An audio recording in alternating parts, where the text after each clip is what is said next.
ಶಿರೂರು ಮಠಾಧೀಶರಾದ ಶ್ರೀ ವೇದವರ್ಧನ ತೀರ್ಥ ಶ್ರೀಪಾದರ ಪ್ರಥಮ ಪರ್ಯಾಯೋತ್ಸವದ ಹಿನ್ನೆಲೆಯಲ್ಲಿ ಜಿಲ್ಲಾ ಸಹಕಾರಿ ಯೂನಿಯನ್ ಮತ್ತು ದಕ್ಷಿಣ ಕನ್ನಡ ಜಿಲ್ಲಾ ಕೇಂದ್ರ ಸಹಕಾರಿ ಬ್ಯಾಂಕ್ ಹಾಗೂ ಎಲ್ಲ ಸಹಕಾರಿಗಳಿಂದ ಹಸಿರು ಹೊರೆ ಕಾಣಿಕೆ ಸಮರ್ಪಿಸಲಾಗಿದೆ.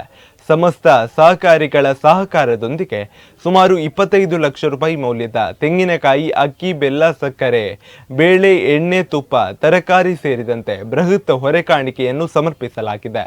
40ಕ್ಕೂ ಅಧಿಕ ವಾಹನಗಳಲ್ಲಿ ಹಸಿರು ಹೊರೆ ಕಾಣಿಕೆಯ ವಸ್ತುಗಳನ್ನು ತುಂಬಿಸಿಕೊಂಡು ತಟ್ಟಿರಾಯ, ಬಿರುದಾವಳಿ, ಪಟಾಕಿ, ವಾದ್ಯಘೋಷದೊಂದಿಗೆ ಮೆರವಣಿಗೆ ಸಾಗಿ ಬಂತು. ಜೋಡುಕಟ್ಟೆಯಿಂದ ಆರಂಭಗೊಂಡ ಹೊರೆ ಕಾಣಿಕೆ ಮೆರವಣಿಗೆಯು ಕೋರ್ಟ್ ರಸ್ತೆ, ಕೆಎಂ ಮಾರ್ಗ, ತ್ರಿವೇಣಿ ವೃತ್ತ, ಕನಕದಾಸ ರಸ್ತೆ, ರಥಬೀದಿ, ವಿದ್ಯೋದಯ ಶಾಲೆ ಮಾರ್ಗವಾಗಿ ಅನ್ನವಿಠಲ ಉಗ್ರಾಣ ತಲುಪಿದೆ. ಪರ್ಯಾಯ ಸ್ವಾಗತ ಸಮಿತಿಯ ಸಂಚಾಲಕರಾದ ಬೈಕಾಡಿ ಸುಪ್ರಸಾದ್ ಶೆಟ್ಟಿ, ಮೋಹನ್ ಭಟ್, ಕೋಶಾಧಿಕಾರಿ ಎಚ್ ಜಯಪ್ರಕಾಶ್ ಕೆದ್ಲಾಯ ಸಹಿತ ಪ್ರಮುಖರು ಜೊತೆಗಿದ್ದರು. ಇನ್ನು ಈ ಸಂದರ್ಭದಲ್ಲಿ ಸಹಕಾರಿಗಳ ಹೊರೆ ಕಾಣಿಕೆ ಸಮರ್ಪಣೆ ಸಂದರ್ಭದಲ್ಲಿ ಜಿಲ್ಲಾ ಸಹಕಾರಿ ಯೂನಿಯನ್ ಅಧ್ಯಕ್ಷ ಜಯಕರ್ ಶೆಟ್ಟಿ ಇಂದ್ರಾಳಿ, ಎಸ್ಸಿಡಿಸಿಸಿ ಬ್ಯಾಂಕ್ ನಿರ್ದೇಶಕ ಡಾಕ್ಟರ್ ಬೆಳಪು ದೇವಿಪ್ರಸಾದ್ ಶೆಟ್ಟಿ ಸೇರಿದಂತೆ ಮತ್ತಿತರರು ಉಪಸ್ಥಿತರಿದ್ದರು.